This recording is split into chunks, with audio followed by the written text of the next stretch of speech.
Junjun anak! Junjun anak, gumising ka na! Malilit ka na sa school mo! Ayokong pumasok.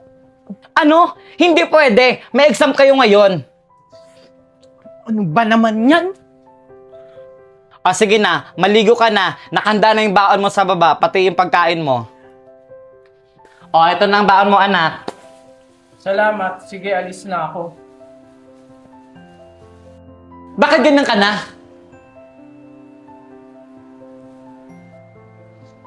Ano nangyayari sa'yo, Junjun? Dahil ba magkakababy na kami?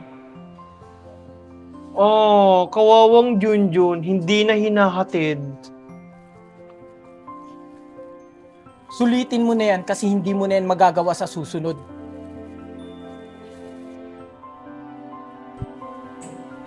Junjun, nagsumbong sa akin ng mama mo.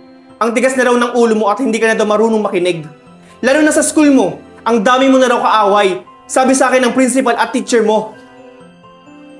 Bakit ka na ganyan? Hindi ka na yung Junjun na nakilala namin ng mama mo. Hindi ka naman namin pinapabayaan, Junjun. Hindi naman kami nagbago sa'yo. Dapat may matuwa ka dahil magkakaroon ka na ng kapatid. Sa susunod, Junjun, wag mo na yung gagawin ha. Opo, sige po, magpapahinga na po ako. Hindi pwedeng may kapatid ako. Dapat ako lang yung mamahalin ni Papa at Mama.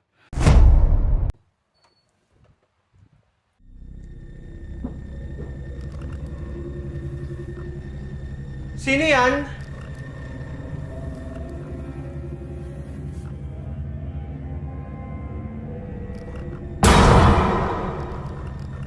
Sino ka? Paano ka nakapasok dito? Sino ka? Huwag kang lalapit! Huwag kang lalapit! Sige, tumakbo ka!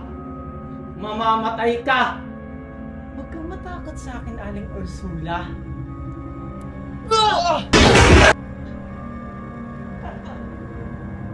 Deserve. Sabi ko naman sa'yo, Aling Ursula, yung last mo na yun. At pa bata ka! Mama? Mamamata ko sa'yo sa gulat! Sorry po, Mama. Sige po, papasok na po ako sa kwarto. Sige. Huwag ka lang bata ka.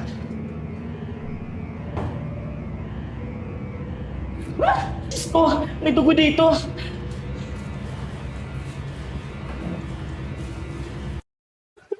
Mare! Mare! Ano yun, Mari? Bakit ako umiiyak? Nabalitaan mo na ba, Mare? Ano siya si San Mari? Bakit ka umiiyak? Si Maring Ursula! O ano nangyari sa kanya? Wala na siya. Ano? Bakit ano ba nangyari? Nalaglag siya kagabi sa hagdanan. Ano? May utang pa yun sa akin. Kawawa naman si Maring Ursula. Ang aga niyang nawala. Diyos ko. Ha? Anong maaga? Kagabi yun. Baliw. Ang ibig kong sabihin, bata pa siya, kinuha na siya ni Lord. Kakaiba kasi, Mare. Ang bilis ng pangyayari. Feeling ko tuloy may tumulak sa kanya sa hagdan. Posible namang mahuhulog siya doon. Sino naman? Eh di ba siya lang mag-isa sa bahay nila? Kasi umalis yung mga anak niya. Baka aksidenteng talagang nahulog siya. Mali mo, inaantok pa. Sa bagay, kawawa talaga si Aling Ursula. Ang galing! Match ulit! Oh, ang galing! Oh, Daddy, tubig mo.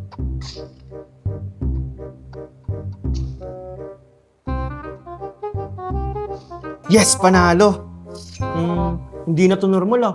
Masyado na akong napapasarap sa paglalaro ng Tile Explorer. Much?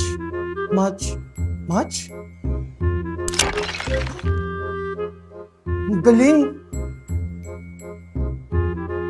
Match ulit! Oh, ang galing! Ayun, meron pang isa! Teka, bakit parang halos lahat nagiging tiles na? Ayan kasi, Daddy, palagi ka na lang naglalaro ng Tile Explorer, kaya lahat ng nakikita mo pare-parehas. Alam mo, Junjun, pag naglaro ka ng Tile Explorer, mangyayari din sa'yo yan! Pew!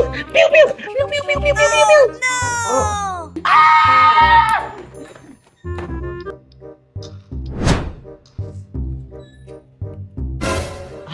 Naglalaro na naman si Marco.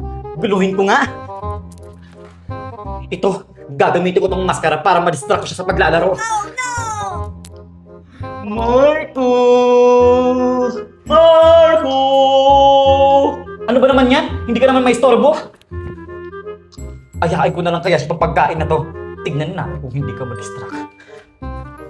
Marco! Tingnan mo! Oh. Meron akong pagkain dito. Sobrang sarap to. Marco, tingnan mo! Sabihin natin ito kumain dali, Marco! Ano ba naman yan? Bahala ka, ako na nakakain mag-isa neto. Ay nako, hindi naman maistorbo si Marco. Ito, hiyain ko na lang kaya siya magbaril-barilan. Yes, malapit na akong manalo. Marco! Tingnan mo maglaro tayo ng baril-barilan. Ito, piu piu! Piu piu! Piu piu piu piu piu piu!